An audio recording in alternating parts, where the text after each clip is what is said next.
నవగ్రహములు ఆయనకి కవచమై ఉంటాయి. అయినప్పుడు ఆయన చేతిలో అవి ఒక ఉపకరణం లాంటివి, ఆయన తీసి పక్కన పెట్టేటటువంటి ఒక ఆభరణ విశేషం లాంటివి అవి. ఆయనకి ఎవడు భక్తితో ఉంటాడో అటువంటి వాడిని గ్రహములు కూడా చెనకలేవు. నమః శివాభ్యాం అశుభాపహాభ్యాం అని ఆయన అనుగ్రహాన్ని పొందాడు అనుకోండి, ఆపద వచ్చేస్తోందని మనకి తెలియదు. ఆపద అన్న మాటకు అర్థం ఏమిటంటే మన బుద్ధి చేత మనము తప్పించుకోలేనిది. మన దగ్గర ఎన్ని ఉపకరణములు ఉండనివ్వండి, వాటితో మనం బయటపడలేనంత పెద్ద ప్రమాదము వచ్చేస్తే దానిని ఆపద అంటారు. ధర్మరాజు గారు కృష్ణుడితో మాట్లాడుతూ భారతంలో అంటాడు, ఆపద గడువం బెట్టను ఓపి శుభంబైనదా అని ఒడగొట్ప అంటాడు. ఆపద చాలా ఒక్కొక్కసారి మన బుద్ధితో తప్పించుకోలేము. అసలు అలా ఎందుకు తప్పిందో కూడా మనకు అర్థం కాదు. నాకే తెలిసి ఒక విశేషం చెప్తాను. ఒకప్పుడు ఒక వ్యక్తి మోటార్ సైకిల్ మీద ఎడుతున్నాడు, చీకటిగా ఉంది, అది కొంచెం డొంక ప్రదేశం. ఆయన ఏదో ఆలోచిస్తూ బయలుదేరాడు. అరే లైట్ వేయలేదని గుర్తొచ్చి లైట్ వేశాడు. తీరా లైట్ వేసిన తర్వాత చూశాడు, రోడ్డుకు అడ్డంగా నల్లత్రాసు పడుకునుంది.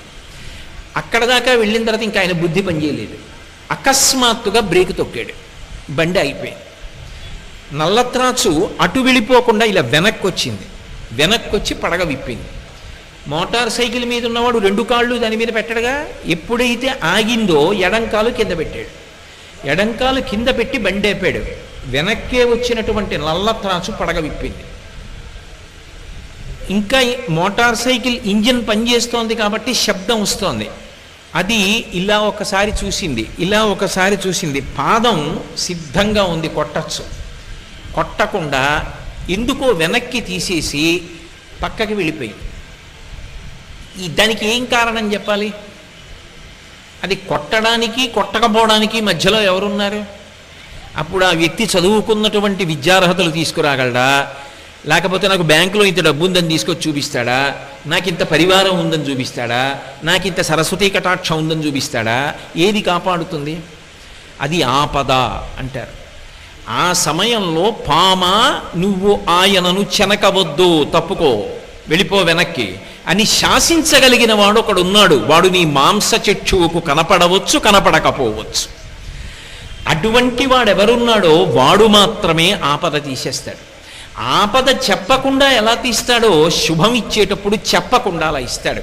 నీ మీద నేను ప్రీతి చెందానోయ్, రేపు నీకో శుభవార్త చెప్తున్నాను అనేం చెప్పడం, చెప్పకుండా శుభాలు ఇస్తాడు.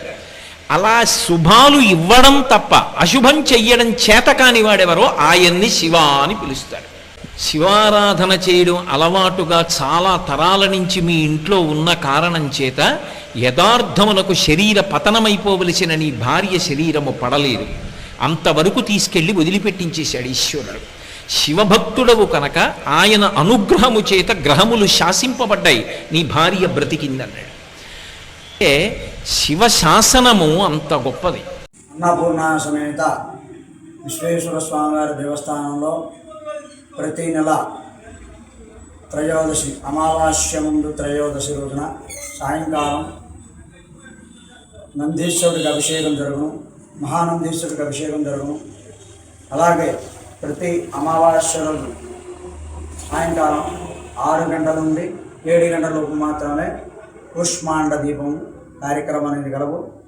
కావున గమనించి భక్తులందరూ కూడా ఈ కార్యక్రమాల్లో పాల్గొని పాల్గొనవలసిందిగా మరీ కోరుచున్నాం. అలాగే ప్రతి పౌర్ణమి రోజున అమ్మవారికి విశేషంగా పంచామృతాలకు అభిషేకం, తదుపరి సాయంకాలం సహస్ర కుంకుమార్చన పూజా కార్యక్రమం గలదు.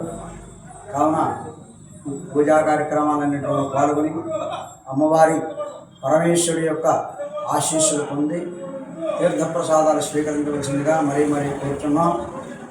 దీంట్లో ఎటువంటి రుసుము కానీ ఎటువంటి రూపాయి కానీ ఆశించడం అనేది జరగదు, ఎవరికి ఇవ్వాల్సిన అవసరం లేదు, గమనించగలం. ఓం నమః శివాయ, హర హర మహాదేవ, శంభో శంకర.